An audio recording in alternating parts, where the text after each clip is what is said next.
갈매기. 모래도 희고 갈매기도 희니 흰 모래밭과 갈매기를 분별하기 어려워라. 고기잡이 노랫소리에 호련히 날아오르니 그제야 모래는 모래로 갈매기는 갈매기로 구별되노라. 어느 서당을 욕함. 서당을 일찍부터 알고 왔는데 방아는 모두 높은 분들 뿐이고 학생은 모두 10명도 안 되는데 선생은 찾아와도 보지도 않네. 양반에 대하여. 저 양반, 이 양반하고 양반 타령만 하니 반이란 도대체 무슨 반이 양반인지 모르겠네. 조선에서는 자고로 3가지 성씨가 그 중에 양반인데 가락 7에서 으뜸가는 김씨가 가장 양반일로라. 천리 먼 길 찾아왔으니 이달에는 내가 손님 양반이여. 돈이 많아 팔자 좋은 그대들 부자의 양반. 그따위 양반이 진짜 양반을 몰라보니 손님 양반인 내가 가히 주인 양반의 지체를 알겠구나. 길주명천. 고을 이름을 길주길주 하지만 길한 고을은 아니여. 성씨를 허가허가 하지만 허가하는 곳은 없네. 명천명천 하지만 사람은 현명하지 못하고 어전어전 하지만 밥상에는 고기 한 마리 없네.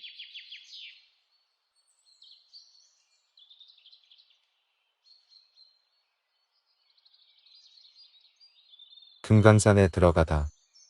푸른 산길을 따라 구름 속으로 들어가니 정자가 식에게 걸음을 멈추게 하네.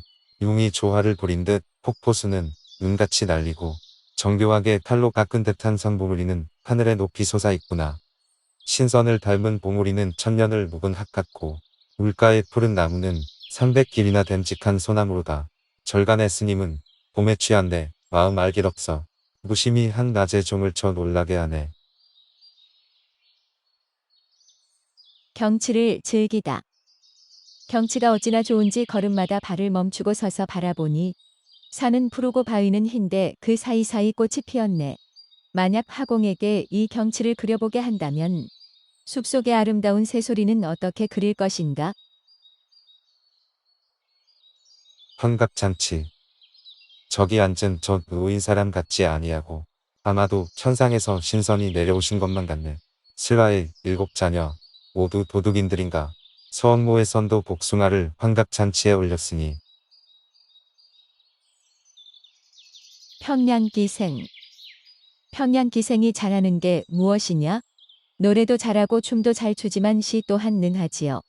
잘한다고는 하지만 별로 잘하는 것이 없구나. 달 밝은 밤 남정네 부르는 일을 제일 잘합지요. 창. 십자와 구자 모양의 창살이 서로 이어졌는데 사이사이 좁은 길이 험한 산악지방 같도다. 이웃 늙은이는 익숙해서 머리 숙여 들어오고 어린아이는 열지 못해 손을 들어 긁기만 하네. 파격시. 하늘은 멀어서 가도 잡을 수 없고 꽃은 시들어 나비가 찾지 않네. 국화꽃은 전 모래밭에 피는데 꽃가지는 땅에 닿을 듯 늘어졌어라. 강가 정자의 가난한 선비가 지나가다가 크게 취했는지 소나무 아래 엎드렸구나. 달이 기울어지니 산 그림자도 달라지고 장꾼들은 돈 벌러 오는구나.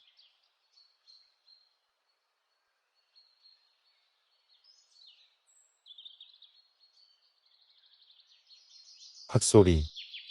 푸른 산 그림자 속에서는 사슴이 알을 품었고 흐르는 물 속에는 개가 꼬리를 치는구나.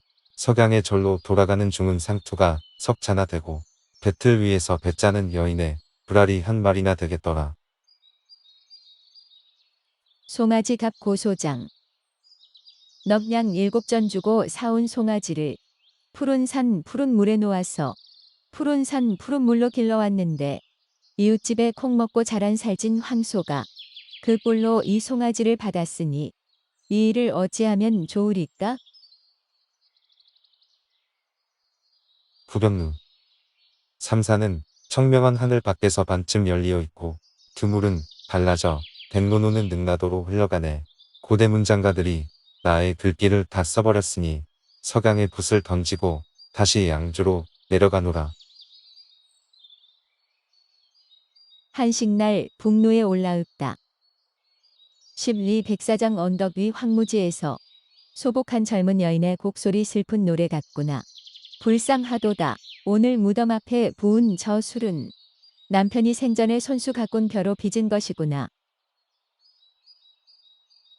보림사를 지나며 잘 살고 못 사는 것 하늘에 달렸으니 어찌 뜻대로만 되리요. 나는 내 좋아하는 것 따라 느긋하게 살리라. 북쪽 고향 하늘 바라보니 구름길 천리여. 남쪽에서 떠도는 신세 물거품과 같구나. 술잔을 빗자루 삼아 시름을 쓸어버리고 달을 낚시 삼아 씨를 낚아올네. 보림사를 다 구경하고 융전사에 다다르니 속세 떠난 한가한 자취가 이곳은과 한 가지 일세. 회양 땅을 지나면서 산중의 처녀가 다 커서 어른 같은데 분홍색 짧은 치마를 느슨하게 입었구나. 붉은 다리가 드러나 과객을 부끄러워하는 듯 소나무 울타리의 안 깊은 뜰에서 꽃 향기를 희롱하네.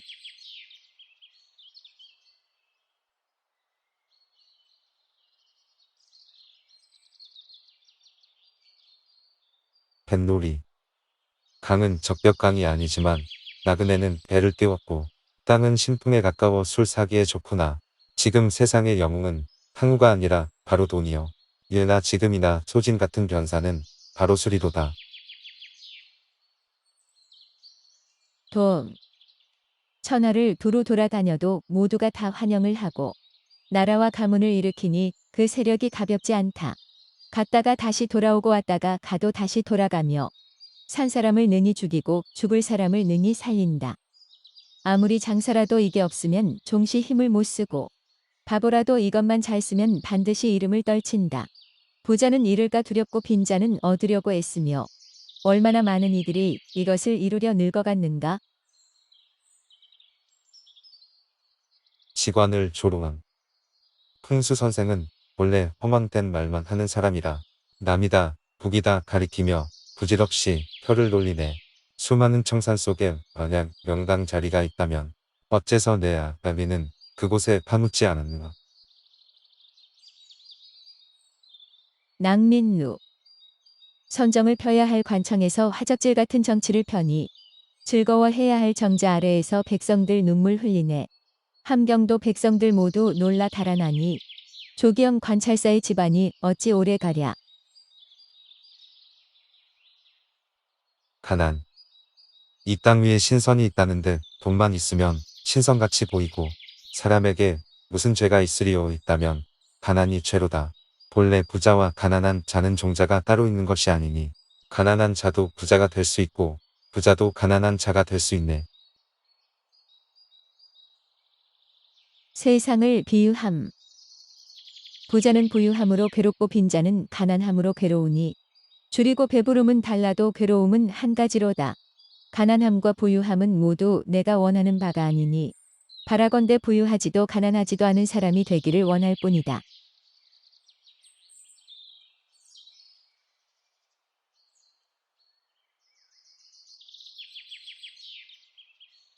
강자수가 나그네를 쫓다.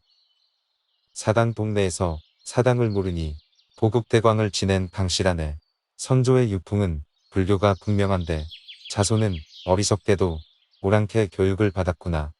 주인은 처마 밑에 선 나그네를 엿보고 운전에 서 있는 나그네는 지는 석양을 한탄하느라 좌수별감은 분에 넘치는 벼슬이고 기병이나 보졸쯤이 마땅하구려.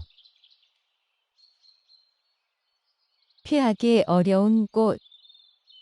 청춘의 기생을 품으니 천금이 티끌보다 아깝지 않고 낮에도 술잔드니 세상만사 구름같이 황홀하네. 기러기 먼 하늘 날다가도 물 따라 내려가듯 청산을 나는 나비는 꽃을 피하기가 어렵도다. 그림자. 나를 따라 오고 감히 너보다 더 공손한 자 없구나. 너와 나는 비슷해도 내가 나는 아니로다. 달밤 언덕에 비친 너는 놀랍도록 괴상하고 정오때 마당에 비친 너는 우스운 꼴의 난쟁이. 자리에 누워 너를 찾으면 찾아볼 길 없다가도 등잔 앞을 돌아보면 호련히 또 만난다. 진정한 마음으로 사랑을 주려 하나 끝내 믿음이 없고 빛이 없으면 어디로 갔는지 종적조차 감추네.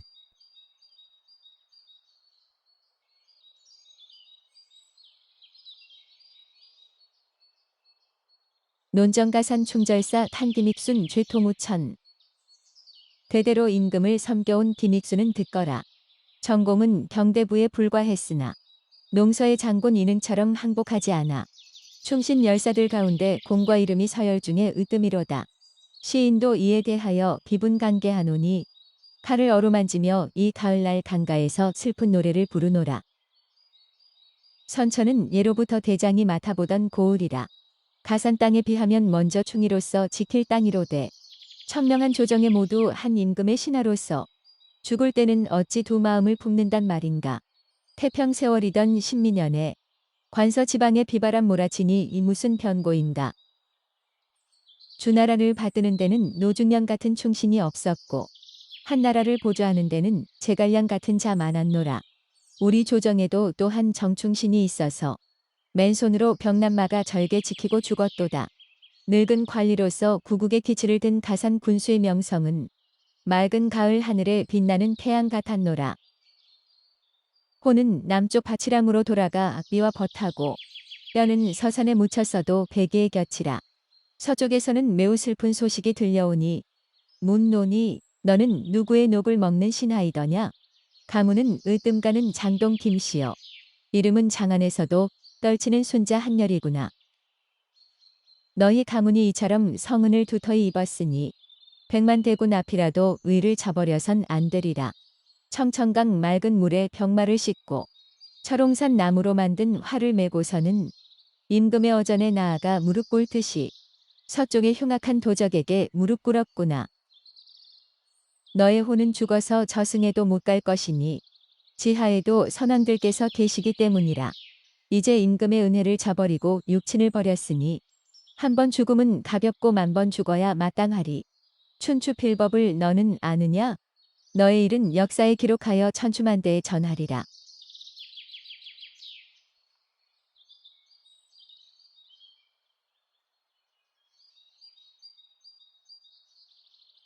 고향을 그리워하며 스스로 탄식하다.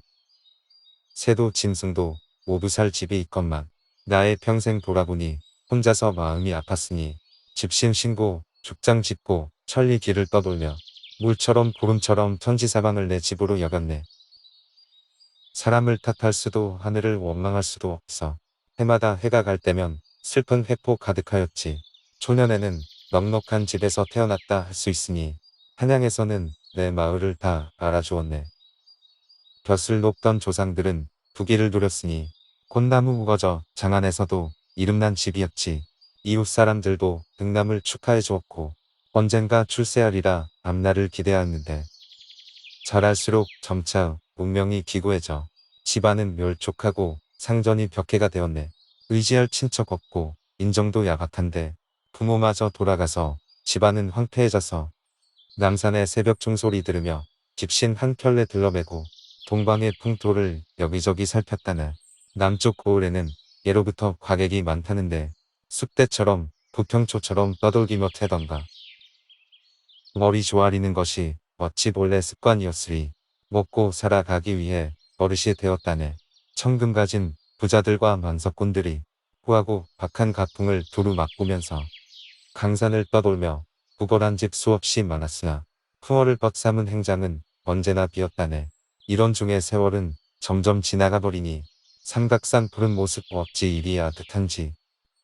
마음은 타향해서 고향 그리워하는 여우 같고 신세 또한 붕하여 뿔이 걸린 양과 같아서 돌아가기 어렵고 머물기 또한 어려우니 길가에서 방황한 지 몇 날이던가.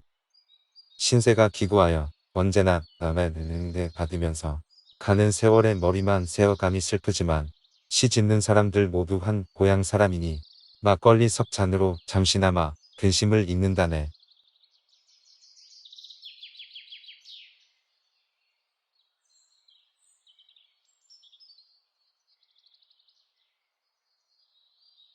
자신을 뒤돌아보고 웃으며 푸른 하늘 우러러보다 앉으니 마음 더욱 아득하고 지나온 길 돌이켜보니 살아온 일 더욱 까마득하네. 가난하게 사니 늘 식구들의 꾸지람을 받았고 술어지러이 마셔 저자의 여인들에게 조롱받았도다. 이 세상 모든 일은 낙화 보듯 세월 흘러보냈고 일생을 밝은 달밤처럼 흐릿하게 살았도다.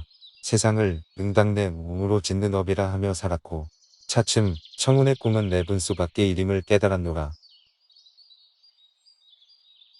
생각에 잠겨 고요 한 곳 문짝에 내 몸을 기대어서니 구경하는 마음과 기쁜 일들 맑고 진실하여라. 안개 거친 외로운 보물이는 초승달을 밀어올리고 고목에 핀 꽃은 늦봄을 만드네. 술은 좋은 벗을 만나 감개무량하고 신은 명산에 다다랐으니 신이 저절로 나네. 기묘한 경지는 모름지기 물외에서 구하는 것이 아니로다. 그래서 세상 사람들 중 한가한 사람이 적도다. 자신의 아픔을 읊음. 자식을 청산에 묻고 노처를 장사하니 부는 바람 슬픈데 해가 지니 더욱 쓸쓸해지는구나. 문득 집에 돌아오니 집안은 절강 같고 홀로 찬 이불을 끌어안고 다가올 때까지 앉아있노라. 한밤중에 누각의 오름. 하늘은 말리나 높아도 머리 하나 들기 어렵고 땅은 천리나 넓다 해도 다리 하나 펼 수 없네. 깊은 밤 누각에 오른 것은 달 구경하려는 것 아니고 삼 일을 굶은 것도 신선이 되려고 하는 것 아닐세. 자신을 탄식한 슬프다 천지간 남자들이야. 내 평생을 알아줄 자가 누가 있으랴. 부평초 물결 따라 삼천리 자취가 어지럽고 검은고와 책으로 보낸 40년도 모두가 헛것일세. 청우는 힘으로 이루기 어려워 바라지 않았거니와 백발도 병한 이 지인이 슬퍼하지 않으랴. 고향길 가던 꿈꾸다 놀라서 깨어앉으니 삼경의 남쪽 지방새 울음만 남쪽까지에서 들리네. 노인 스스로 탄식함. 80년에서 4년을 더 살았으니 사람도 아니고 귀신도 아니며 그렇다고 신선도 아니네. 다리에는 근력이 없다고 항상 다니며 넘어지고 눈은 어둡고 정신은 부족하여 앉아서 문득 졸고 있네. 생각과 말함은 다 망령되고 그래도 아직은 실 한 가닥 같은 기운은 남아있네. 슬픔과 즐거움은 다 망연하지만 때때로 항정의 문경 편은 잘도 외우네.